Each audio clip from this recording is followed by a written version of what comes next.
لائق احترام بھائیوں، دوستوں، بزرگوں، عزیزوں، ساتھیوں، پچھلے جمعہ میں آپ کے ساتھ، احباب کے ساتھ جو گفتگو کی گئی تھی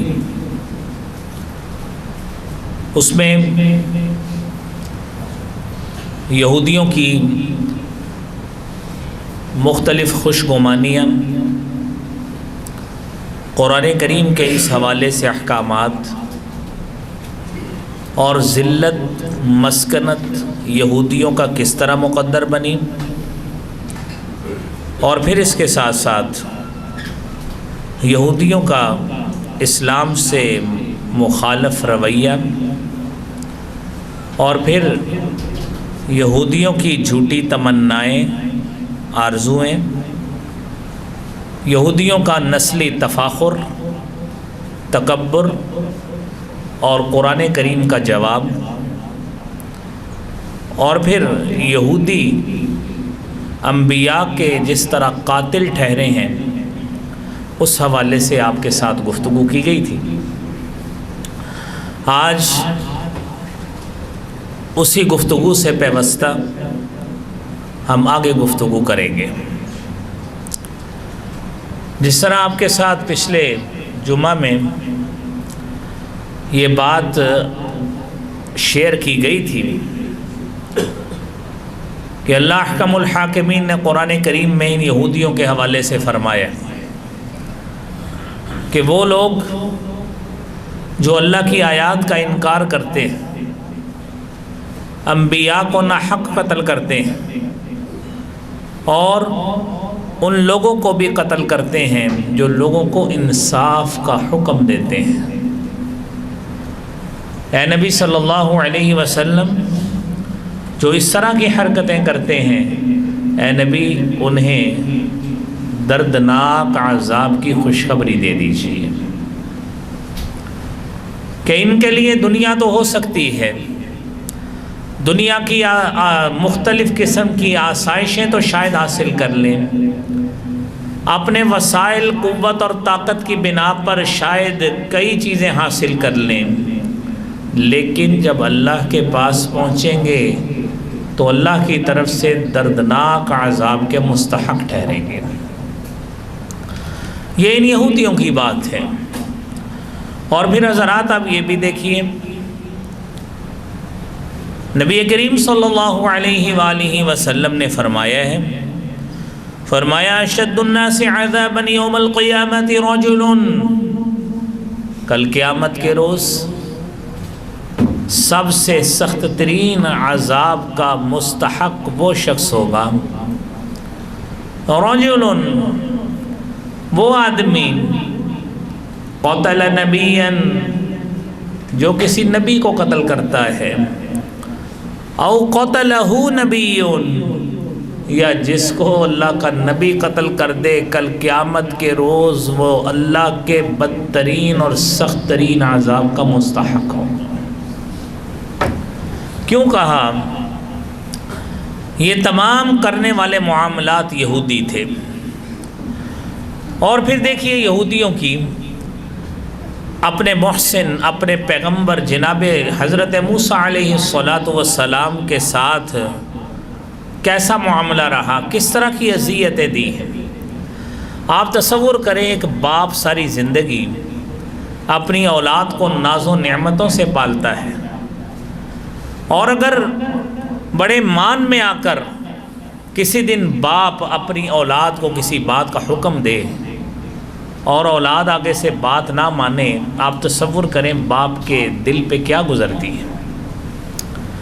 اور وہ بسا اوقات مایوس ہو کر اپنی اولاد کے لیے اتمام حجت کرتے ہوئے انہیں تلقین کرتا ہے کہ دیکھو، میں نے تمہارے لیے اپنے جسم کی مشقتیں برداشت کی، میں نے رات اور دن کی پرواہ نہیں کی، میں نے تمہارے لیے صعوبتیں، مشقتیں برداشت کر کے تمہارے لیے وافر رزق کا اہتمام کرنے کی کوشش کی، لیکن تم میری بات ہی نہیں مانتے ہو۔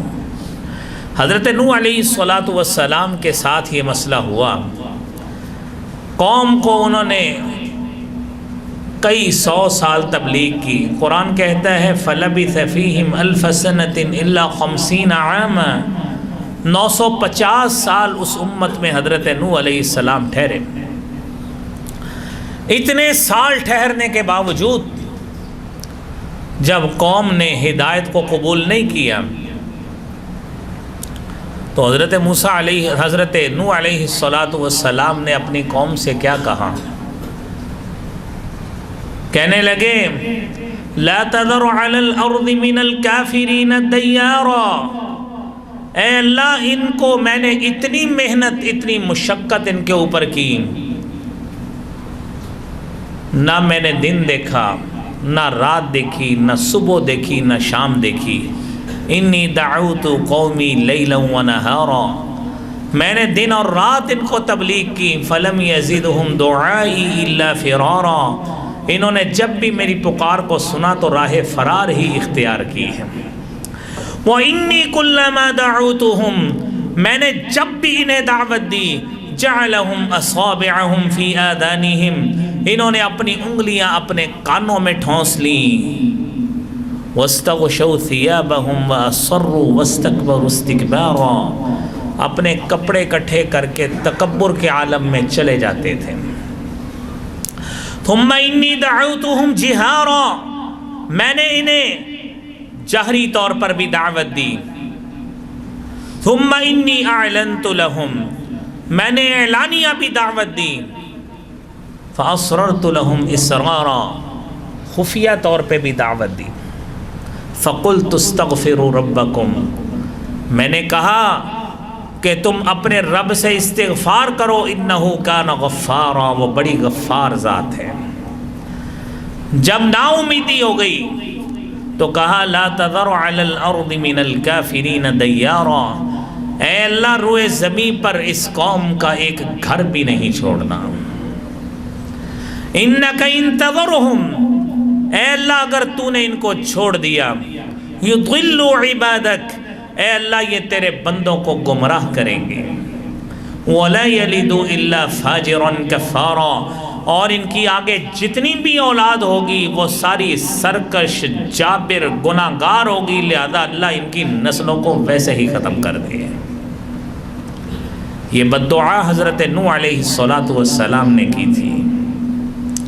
حضرت موسیٰ علیہ السلام نے اپنی قوم کی خاطر اذیتیں تکالیف برداشت کی.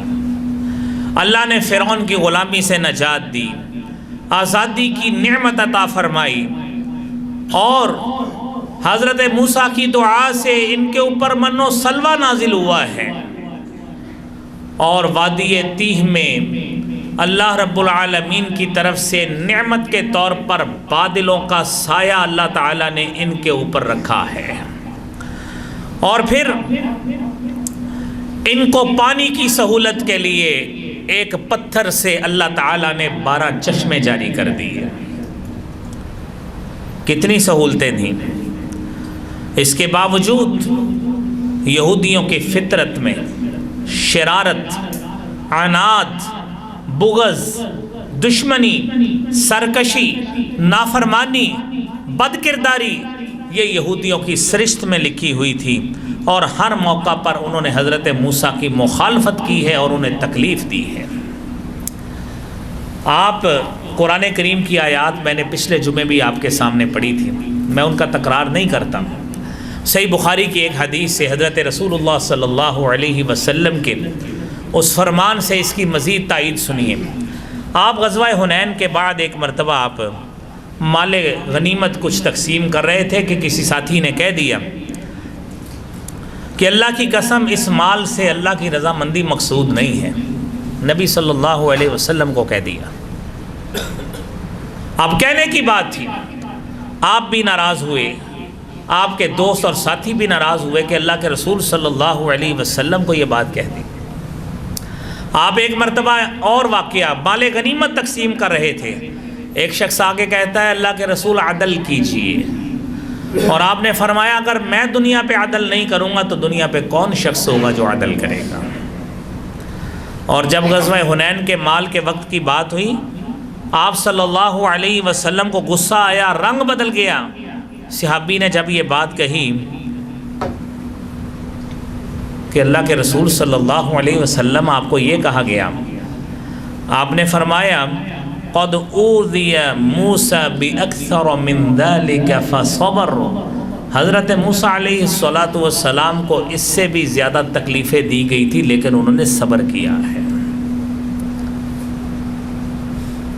تو بات کرنے کا مقصد یہ ہے کہ حضرت موسیٰ کی یہ اذیتیں، یہ تکالیف جس پہ انہوں نے صبر کیا ہے، یہ ان کے کردار کے ساتھ خاص ہیں جو یہودیوں کی اس طرح کی سازشیں اور اس طرح کی بد کرداری اور حضرت موسیٰ علیہ السلام سے بے وفائی کا منہ بولتا ثبوت ہے۔ اور اگلی بات سنیے کہ یہودیوں نے دین الہی میں تحریف کس طرح کی، ہیلہ سازیاں کس طرح کی۔ اور آپ دیکھیے یہودی اکثر طور پر حضرت موسیٰ علیہ السلام کا حکم ماننے سے انکار کر دیتے تھے، یا پھر ہیلہ سازی کرتے ہوئے احکام الہی کو ماننے میں جی چراتے تھے، نہیں مانتے تھے۔ حضرت موسیٰ علیہ السلام نے کہا کہ اللہ رب العالمین پر ایمان لے آئیے، تو کہنے لگے لن نؤمن لک حتی نری اللہ جہرۃ، اے موسیٰ اس وقت تک آپ کو نبی تسلیم نہیں کریں گے جب تک اللہ کو ظاہری طور پر کھلے عام اعلانیہ دیکھ نہیں لیتے، اس وقت تک ایمان نہیں لائیں گے۔ اب یہ کیسے ممکن ہے؟ اللہ کو دیکھنا انسانی آنکھ کے بس کی بات نہیں ہے۔ آپ جانتے ہیں انبیاء علیہم السلام میں اللہ تعالیٰ نے حضرت موسیٰ علیہ السلام کو ایک لقب عطا فرمایا ہے، کلم اللہ موسیٰ تکلیما، کلیم اللہ کا لقب، اور اس کی دلیل قرآن کریم میں موجود ہے کہ کلیم اللہ حضرت موسیٰ کو کہا جاتا ہے۔ ایک دن حضرت موسیٰ کہنے لگے کہ اللہ رب العالمین میں تجھے دیکھنا چاہتا ہوں۔ اللہ تعالیٰ نے فرمایا لن ترانی، موسیٰ تم مجھے نہیں دیکھ سکتے۔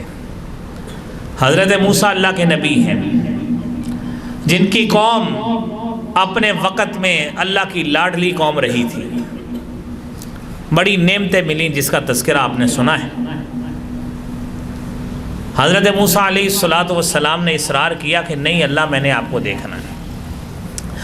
اللہ رب العالمین کہتے ہیں انظر الی الجبل، اے موسیٰ پہاڑ کی طرف دیکھیے، میں اپنے نور کی تجلی ڈالتا ہوں، ان استقر مکانہ فسوف ترانی، اگر مجھ اللہ کے نور کی تجلی کو پہاڑ نے برداشت کر لیا تو عین ممکن ہے کہ آپ کی انسانی آنکھ بھی مجھ اللہ کو دیکھنے کی صلاحیت رکھتی ہوگی۔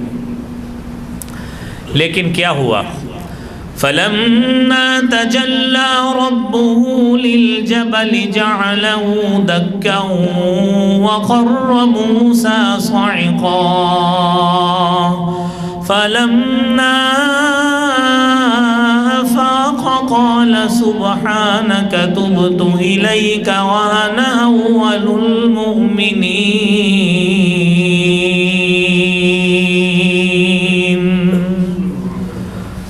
فلما تجلی ربہ للجبل، جب اللہ رب العالمین نے اپنے نور کی تجلی پہاڑ پہ ڈالی ہے، جعلہ دکن، پہاڑ ریزہ ریزہ ہو گیا ہے، وخر موسیٰ صعقا، پہاڑ کے اس منظر کو دیکھ کر حضرت موسیٰ بے ہوش ہو کر نیچے گر پڑے۔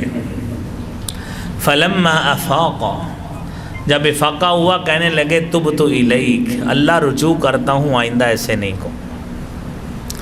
تو بات کرنے کا مقصد یہ ہے کہ اللہ کو دیکھنا تو حضرت موسیٰ کے بس کی بات نہیں تھی، ان بد نصیبوں نے کون سا مطالبہ کر دیا۔ ہر بات پہ حیل و حجت، ہر بات پہ آگے سے ڈیبیٹ، بات سے آگے دلائل دینے کی کوشش کرنا اور پھر ناکام ہونا، لیکن اس کے باوجود ایمان نہ لانا، یہ یہودیوں کی صفت ہوا کرتی تھی۔ اگلی بات سنیے، موسیٰ علیہ السلام نے کہا جاؤ ارض مقدسہ کو حاصل کرنے کے لیے جہاد کرو، تو آگے سے کیا کہنے لگے؟ اِنَّا لَن نَّدْخُلَهَا أَبَدًا مَّا دَامُوا فِيهَا فَاذْهَبْ أَنتَ وَرَبُّكَ فَقَاتِلَا إِنَّا هَاهُنَا قَاعِدُونَ۔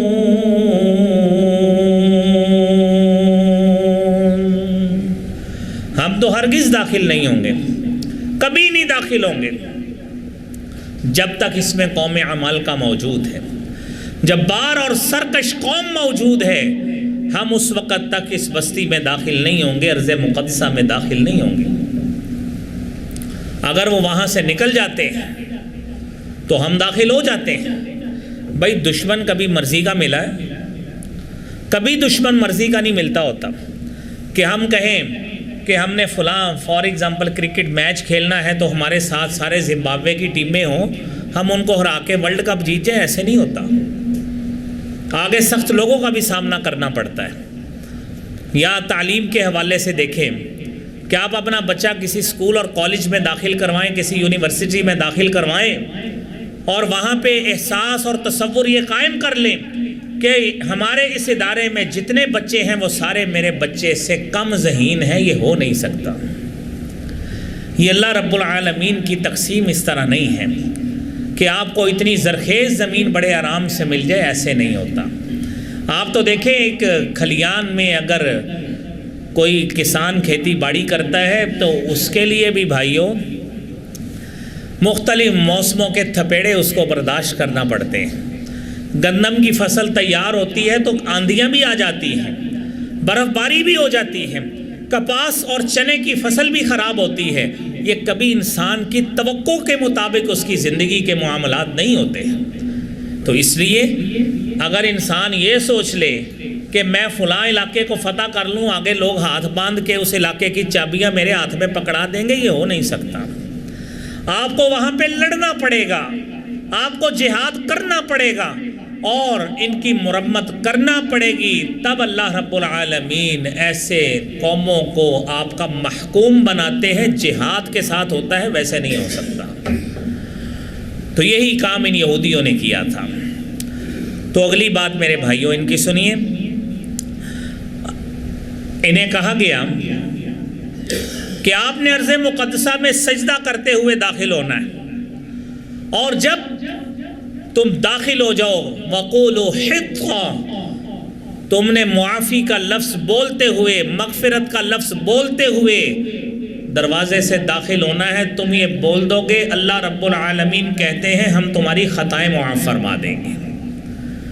لیکن یہ بد نصیب قوم، یہ وہاں پہ دو مختلف الفاظ ہیں، وہاں پہ لفظ حنطۃ بولتے رہے جس کا مطلب گندم کے دانے ہیں، وہاں پہ بھی ہیلا سازی کرتے رہے۔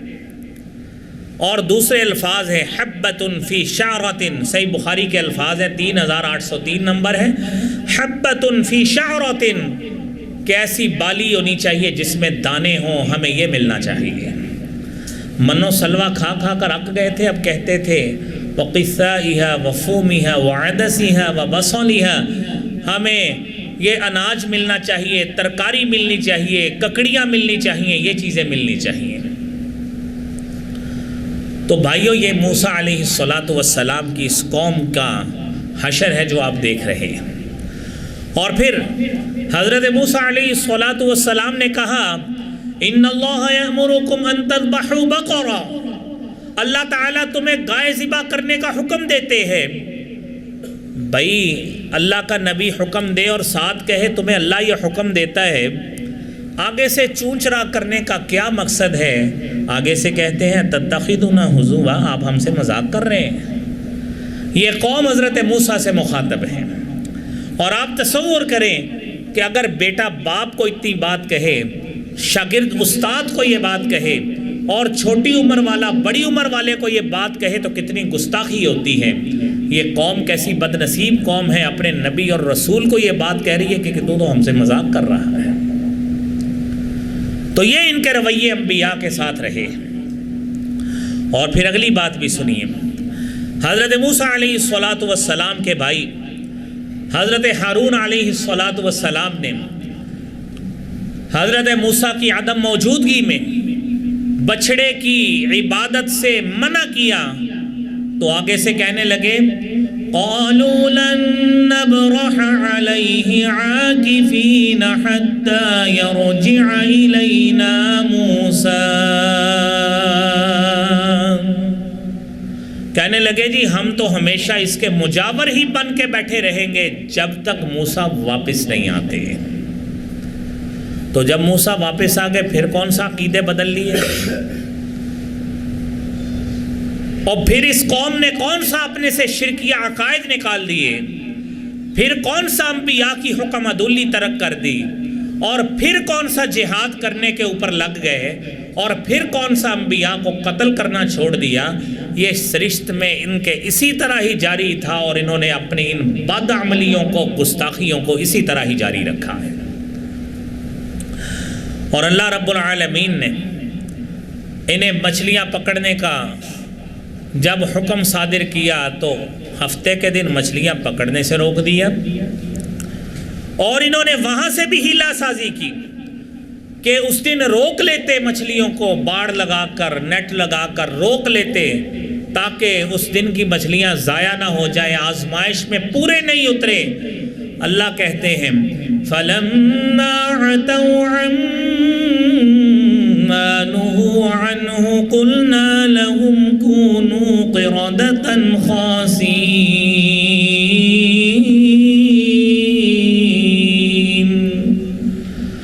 جب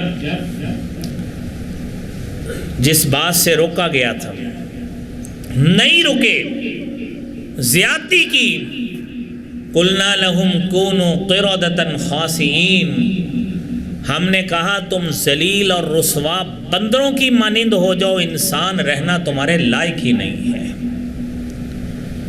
تو یہ بھی صورت انہی کے ساتھ ہوئی۔ اور میرے بھائیو آپ دیکھیے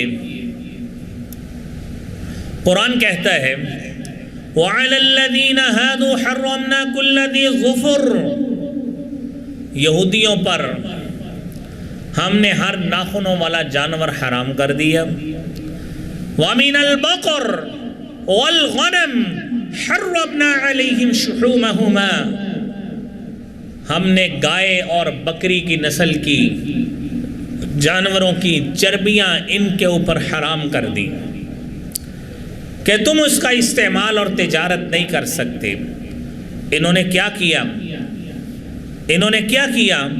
اللہ کے رسول صلی اللہ علیہ وسلم فرماتے ہیں، صحیح بخاری کی حدیث ہے 2223 نمبر، کہ اللہ تعالیٰ نے جب انہیں روکا آپ نے فرمایا قاتل اللہ الیہود، اللہ یہودیوں کو ہلاک کرے، غارت کرے اللہ رب العالمین۔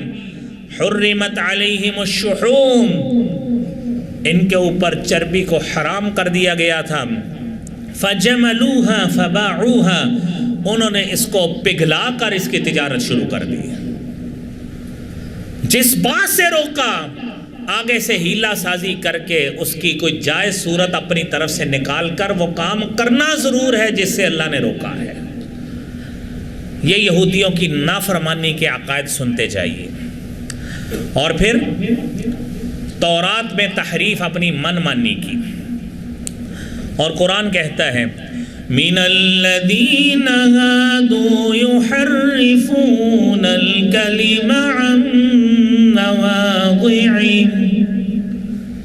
یہودیوں میں سے ایسے لوگ ہیں یحرفون الکلم عن مواضعه، جو کلمات کو ان کی اصل شکل سے بدل دیتے ہیں، اصل جگہ سے بدل دیتے ہیں۔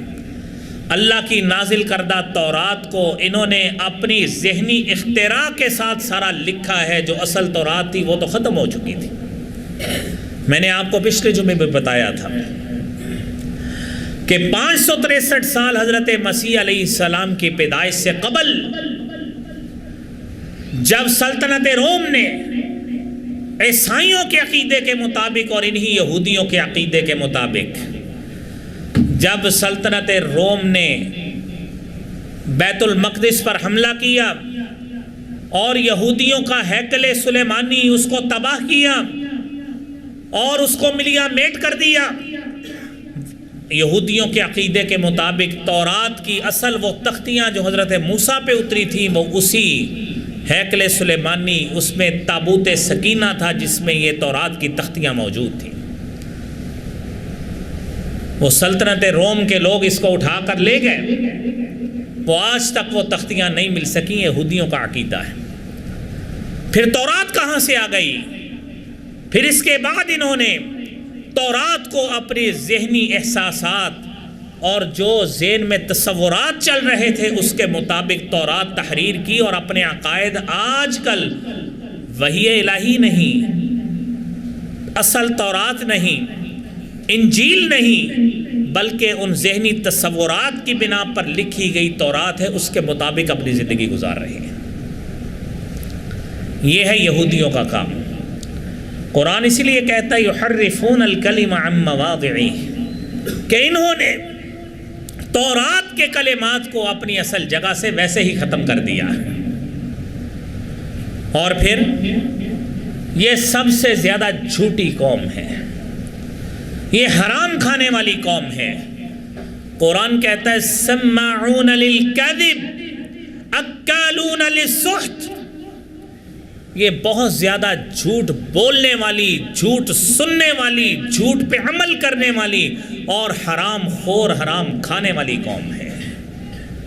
یہ یہودیوں کی قوم ہے۔ اور بھائیوں، آپ مزید ان کے عقائد کو سماعت فرمائیے کہ یہودی سود خور، ناجائز مال کھانے والے اور حرام کھانے والی قوم کس طرح ہے۔ آپ دیکھیے آج بھی دنیا میں سب سے زیادہ اگر لین دین کا سودی معاملات ہیں ان یہودیوں کے۔ آج بھی آپ کا IMF، جس کو انٹرنیشنل مانیٹری فنڈ، بین الاقوامی مالیاتی فنڈ کے نام سے، عموماً عوام کو IMF کے نام سے ہی پتہ ہے، وہ مخفف ہے انٹرنیشنل مانیٹری فنڈ کا، بین الاقوامی مالیاتی فنڈ جس کا قرضئی ہمارا ملک بھی ہے۔ کس بنیاد پہ ہے؟ سود کی بنیاد پر۔ کن کے قبضے میں ہے؟ یہودیوں کے قبضے میں ہے۔ ساری لین دین، سارے معاملات سود کی بنیاد پہ۔ اور اللہ رب العالمین فرماتے ہیں وَأَخْذِهِمُ الرِّبَا وَقَدْ نُهُوا عَنْهُ وَأَكْلِهِمْ أَمْوَالَ النَّاسِ بِالْبَاطِلِ وَأَعْتَدْنَا لِلْكَافِرِينَ مِنْهُمْ عَذَابًا أَلِيمًا۔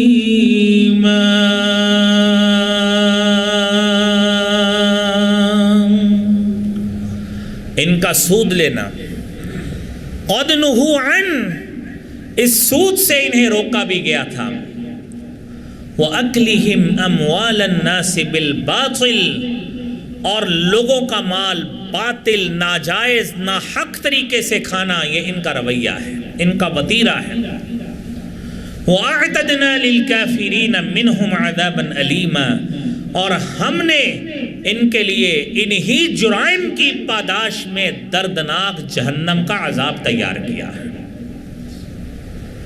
آپ تصور کریں میرے بھائیوں، یہودیوں کا سود لینا، اللہ کہتے ہیں ہم نے ناجائز ان کا مال لینا، دینا، ان کا یہ معاملہ کرنا، ہم نے ان کے لیے عذاب علیم تیار کیا ہے۔ تو جو شخص ان سے کاروبار کرتا ہے اس کا کیا معاملہ ہوگا؟ ہمیں سوچنا تو چاہیے کہ جو شخص ان کی سازشوں میں پھنستا ہے، یا تو چیز کا علم نہ ہو تب کی بات ہے، جب علم بھی ہے۔ رسالت مآب صلی اللہ علیہ وآلہ وسلم نے خطبہ حجۃ الوداع دیا تھا، اور آج بھی آپ کا وہ خطبہ حجۃ الوداع اقوام متحدہ کے انسانی حقوق کے چارٹر میں اس کو مرکزی حیثیت حاصل ہے، تو حضرت رسول اللہ صلی اللہ علیہ وسلم کے خطبے کو حاصل ہے۔ اس چارٹر میں لکھا ہوا ہے، اس منشور میں لکھا ہوا ہے، ان انسانی حقوق کے چارٹر میں جناب رسول کریم صلی اللہ علیہ وسلم نے فرمایا تھا جاہلیت کے تمام سود میں اس کو ختم کرنے کا اعلان کرتا ہوں، اور سب سے پہلے میں اپنے چچا حضرت عباس کا جتنا بھی سود کا لین دین ہے میں اس کو وہیں پہ ختم کرنے کا اعلان کرتا ہوں۔ یہ ہے میرے بھائی اور ریاست مدینہ جو اللہ کے رسول صلی اللہ علیہ وسلم نے ترتیب دی تھی۔ ریاست مدینہ سودی معاملات پہ نہیں چلتی ہوتی، ریاست مدینہ وہ ان چیزوں پہ چلتی ہے، ان بنیادوں پہ چلتی ہے جو اللہ کے رسول صلی اللہ علیہ وسلم نے بتائے۔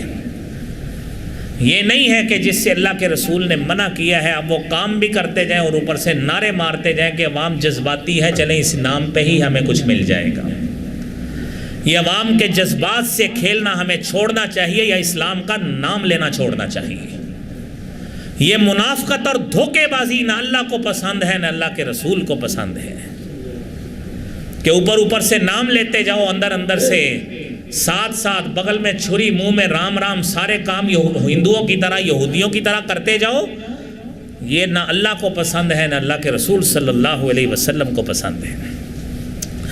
میرے بھائیوں اگلی بات سنیے، یہودی یہ قوم کتنی ضدی، عناد پرست، دشمنی رکھنے والی کہ اللہ رب العالمین نے ان سے وعدہ لیا، اللہ سے وعدہ کرنے کے بعد اس وعدے کو توڑ دیا۔ وعدہ کیا کیا؟ وَإِذْ أَخَذْنَا مِيثَاقَكُمْ وَرَفَعْنَا فَوْقَكُمُ الطُّورَ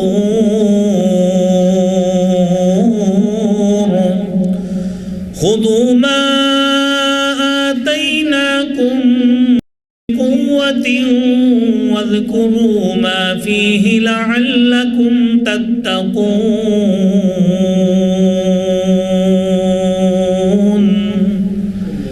ہم نے تم سے میثاق کیا ہے، تم سے وعدہ کیا ہے، تمہارے اوپر طور پہاڑ کو بلند کیا کہ اگر تم نے نہ مانا یہ پہاڑ گر پڑے گا۔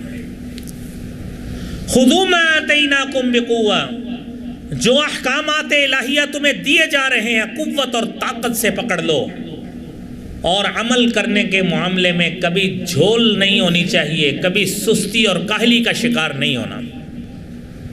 لیکن کیا یہودی اس بات پہ پکے رہے؟ ہرگز نہیں، تمام ان میثاق کو توڑ دیا جو اللہ تعالیٰ نے حضرت موسیٰ کے ذریعے اس قوم کے ساتھ کیے تھے۔ نہ احکامات الہیہ کو مانا، نہ حضرت موسیٰ کی سامنے اطاعت کی، نہ فرعون سے نجات ملنے کے بعد اطاعت کی، نہ جہاد کا حکم مانا، الٹا یہ کرتے رہی یہ قوم کہ جب انبیاء نے حد سے زیادہ ان کو حکم دیا نیکی کا اور برائی سے روکنے کی کوشش کی، انہوں نے انبیاء کو ہی قتل کر دیا۔ یہ یہودیوں کی قوم تھی۔ اور میرے بھائیوں اگلی بات سنیے، حضرت موسیٰ علیہ السلام نے اس بد نصیب اور بدترین قوم سے کس طرح اپنے آپ کو علیحدہ کیا۔ جب قوم کو توحید بھی سمجھائی، اپنی اطاعت کرنا بھی سکھایا، سارا کچھ سکھایا، قوم نہیں مانتی، تو حضرت موسیٰ کہتے ہیں قَالَ رَبِّ إِنِّي لَا أَمْلِكُ إِلَّا نَفْسِي وَأَخِي فَافْرُقْ بَيْنَنَا وَبَيْنَ الْقَوْمِ الْفَاسِقِينَ۔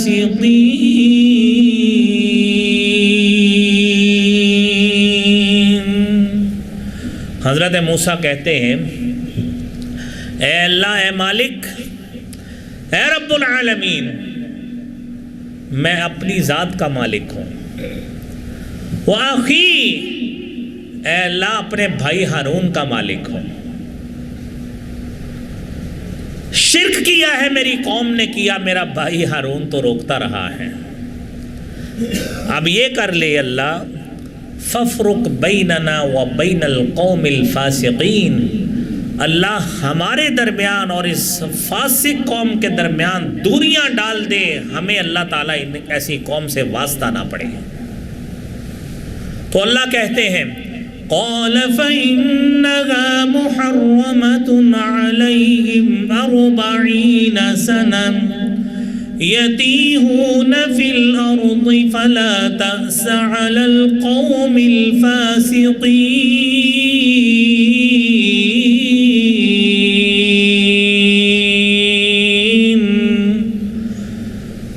اس موسیٰ علیہ السلام کی اس بددعا کے بعد انہا محرمۃ علیہم 40 سنہ، یہ وادی مقدسہ کو 40 سال کے لیے ہم نے ان پر حرام کر دیا، یہ اس بستی میں داخل نہیں ہو سکتے تھے۔ یتیہون فی الارض، یہ زمین میں سرگرداں پھرتے رہے، بے یار و مددگار پھرتے رہے، جس کا کوئی والی وارث نہ ہو، جس طرح وہ لشکر پھرتا ہے اس طرح یہ پھرتے رہے۔ یتیہون فی الارض فلا تأس علی القوم الفاسقین، کہا گیا لا تأس علی القوم الفاسقین، فاسق قوم پہ اب افسوس کرنے کی ضرورت نہیں ہے، ان کے رویے ہی یہ تھے کہ ان کے ساتھ ہونا ہی یہی کچھ چاہیے تھا۔ اور میرے بھائیوں آپ دیکھیے، آپ حضرت موسیٰ سے نکلی آگے حضرت عیسیٰ کے پاس آ جائیں، ان کے ساتھ ان کا رویہ کیا رہا۔ حضرت عیسیٰ علیہ السلام نے اللہ رب العالمین کی طرف سے دی ہوئی انجیل، اس کی تعلیمات پیش کی، دلائل اور معجزات پیش کیے، اور اللہ کی طرف سے جو اللہ تعالیٰ نے آپ کے ہاتھ پر معجزات دیے تھے ان اپنی قوم بنی اسرائیل کے سامنے پیش کیے۔ اور جب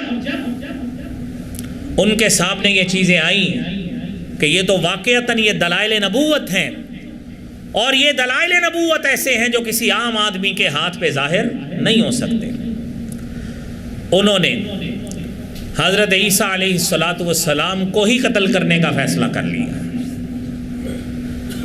کہ اب عیسیٰ کو ہی ختم کر دو۔ تو حضرت عیسیٰ علیہ السلام سوچتے ہیں کہ یہ تو میری جان کے پیچھے ہے، دین کا کام کون کرے گا، دین کی اشاعت کا کام کون کرے گا، اور اپنے پیروکاروں سے پوچھتے ہیں کہ کون ہے شخص جو اس دین کو، اس کے علم کو بلند رکھنے میں میرا مددگار ثابت ہوگا۔ قرآن کہتا ہے فَلَمَّا أَحَسَّ عِيسَى مِنْهُمُ الْكُفْرَ قَالَ مَنْ أَنصَارِي إِلَى اللَّهِ قَالَ الْحَوَارِيُّونَ نَحْنُ أَنصَارُ اللَّهِ آمَنَّا بِاللَّهِ وَاشْهَدْ بِأَنَّا مُسْلِمُونَ۔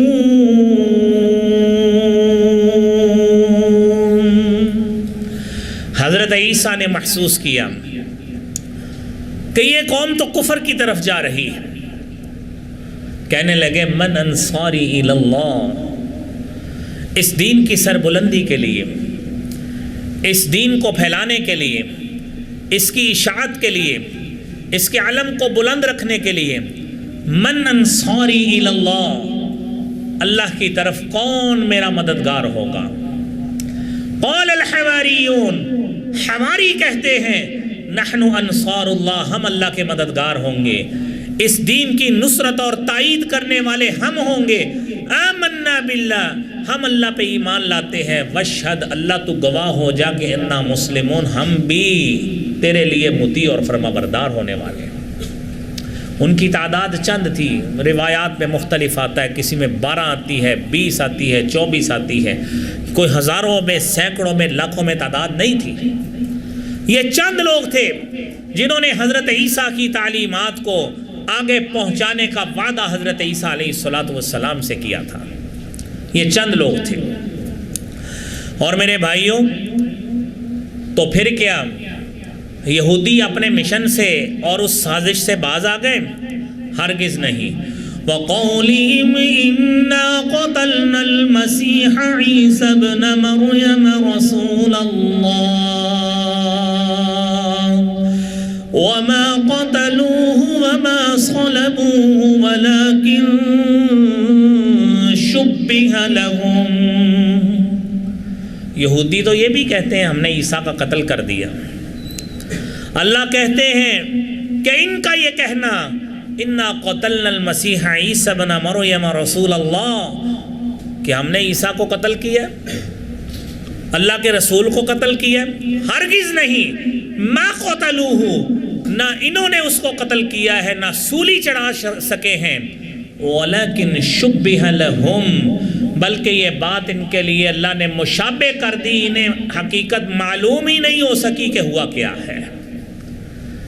مسلمانوں کا عقیدہ یہ ہے کہ حضرت عیسیٰ علیہ السلام کو اللہ تعالیٰ نے بغیر سولی دیے اوپر اٹھا لیا۔ عیسائیوں کا عقیدہ یہ ہے کہ حضرت عیسیٰ کو سولی ہوئی ہے، حضرت عیسیٰ کی سولی ہوئی ہے، اور ان کو ایک پہاڑ کے کسی غار میں پھینک دیا گیا، پھر اللہ نے وہاں سے ان کو اوپر اٹھا لیا۔ یہ عیسائیوں کا بھی عقیدہ ہے کہ عیسیٰ واپس آئیں گے، لیکن ان کا عقیدہ ہم مسلمانوں کے عقیدے سے مختلف ہے۔ ہمارا عقیدہ یہ ہے کہ اب عیسیٰ آئیں گے، اب نبی بن کے نہیں آئیں گے بلکہ رسول کریم صلی اللہ علیہ وسلم کے امتی بن کے آئیں گے۔ اب نبوت، یہ کافۃ للناس والی جو نبوت ہے، جس میں عالمگیریت پائی جاتی ہے، جس میں یونیورسیلٹی پائی جاتی ہے، یہ نبوت صرف اور صرف جناب محمد الرسول اللہ صلی اللہ علیہ وسلم کی ہے۔ تو یہ نبوت عیسیٰ علیہ السلام اب اسی کے پیروکار ہو کے آئیں گے، اور یہی مسیح موعود کا عقیدہ جس کی خلاف ورزی احمدی قادیانی بھی کرتے ہیں، اسی وجہ سے وہ ختم نبوت کے منکر بھی ٹھہرے، اور ان کا عقیدہ بھی مسلمانوں والا نہیں ہے۔ تو بھائیوں، یہ آپ کے سامنے یہودیوں کے حوالے سے، ان کے عقائد کے حوالے سے کچھ باتیں رکھی ہیں۔ آخر میں چند باتیں میں نبی کریم صلی اللہ علیہ وسلم کے ساتھ انہوں نے جو کچھ کیا ہے وہ بھی چند باتیں سن لیں۔ آپ مدینہ منورہ میں گئے، جب آپ نے ہجرت کی مکہ سے مدینہ کی طرف، آپ نے جاتے ہی یہودیوں کے قبیلہ بنو قینقاع، بنو نذیر، بنو قریظہ کے ساتھ میثاق مدینہ کے نام سے ایک معاہدہ کیا، جس میں ایک دوسرے کا حلیف ہونے کا معاہدہ تھا۔ 54 شقیں اس معاہدے کی تھیں، اور اس معاہدے کے تحت دونوں ایک دوسرے کے تحفظ کرنے والے اور ریاست مدینہ کا تحفظ کرنے والے ٹھہرے، لیکن بد عہدی اور عہد شکنی یہودیوں کے قبیلوں نے کی۔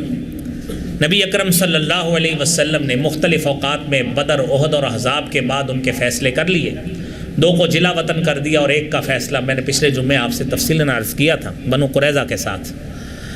اور پھر یہودیوں نے ہی نبی کریم صلی اللہ علیہ وآلہ وسلم کے ساتھ کئی مرتبہ گستاخی والے معاملات کرنے، الفاظ کو توڑ مروڑ کر، قرآن کہتا ہے یا ایھا الذین آمنوا لا تقولوا راعنا، راعنا نہ کہو، یہ اس کو راعینا کر کے ہمارا چرواہا، جس میں اپنی برتری اور نبی اکرم صلی اللہ علیہ وآلہ وسلم کی تضحیق ہوتی تھی، وہ لفظ جان بوجھ کر بولتے تھے۔ میں نے آپ کو ان کی چربی والی مثال دی کہ کس طرح انہوں نے ہیلے بہانے کر کے چربی کو پگھلا کے بیچنا شروع کیا، کس طرح انہوں نے ہفتے کے دن مچھلیاں پکڑنے سے منع کیا، ہیلے سازی کس طرح کی۔ انہوں نے قرآن کی آیات میں بھی اسی طرح ہی ہیلے سازی کر کے الفاظ کو بگاڑ کر پڑھنے کی کوشش کی، تو اللہ نے کہا کہ لا تقولوا راعنا، آپ راعنا کہیں ہی نہ، وقولوا انظرنا واسمعوا، آپ اس کی بجائے انظرنا، اے نبی ہماری طرف دیکھیے، واسمعوا، اور یہ الفاظ آپ نے استعمال کیے۔ اور پھر یہودیوں نے لبید بن عاصم یہودی کے ذریعے نبی کریم صلی اللہ علیہ وسلم پر جادو بھی کروایا۔ نبی کریم صلی اللہ علیہ وآلہ وسلم کو یہودیوں نے خیبر فتح ہونے کے بعد ایک عورت کے ذریعے نبی کریم صلی اللہ علیہ وسلم کو دعوت دی اور اس نے گوشت میں زہر ملا دیا۔ نبی اکرم صلی اللہ علیہ وسلم نے ایک دو لقمے لیے تھے اور آپ کو اس زہر کا اثر آخر تک رہا۔ صحیح بخاری کی حدیث 4428 نمبر، آپ فرماتے تھے یا عائشہ ما ازال اجد علم الطعام، مجھے مسلسل اس کھانے کی درد محسوس ہو رہی ہے الذی اکلت بخیبر، جو خیبر کے مقام پر مجھے اس یہودیہ عورت نے کھلایا تھا۔ تو یہودیوں کا یہ سلسلہ بھی اللہ کے رسول صلی اللہ علیہ وسلم کے ساتھ رہا، اور یہودیوں کا نبی کریم صلی اللہ علیہ وآلہ وسلم کے ساتھ حسد کس بنا پہ کہ آخری نبوت بنو اسماعیل میں کیوں آئی ہے، آپ کی امت کو بہترین امت کیوں قرار دیا گیا ہے، اس حسد کی بنا پہ اللہ کہتے ہیں وَدَّ كَثِيرٌ مِّنْ أَهْلِ الْكِتَابِ لَوْ يَرُدُّونَكُمْ مِّن بَعْدِ إِيمَانِكُمْ كُفَّارًا حَسَدًا مِّنْ عِندِ أَنفُسِهِم مِّن بَعْدِ مَا تَبَيَّنَ لَهُمُ الْحَقُّ فاعفوا واصفحوا حتى يأتي الله بأمره إن الله على كل شيء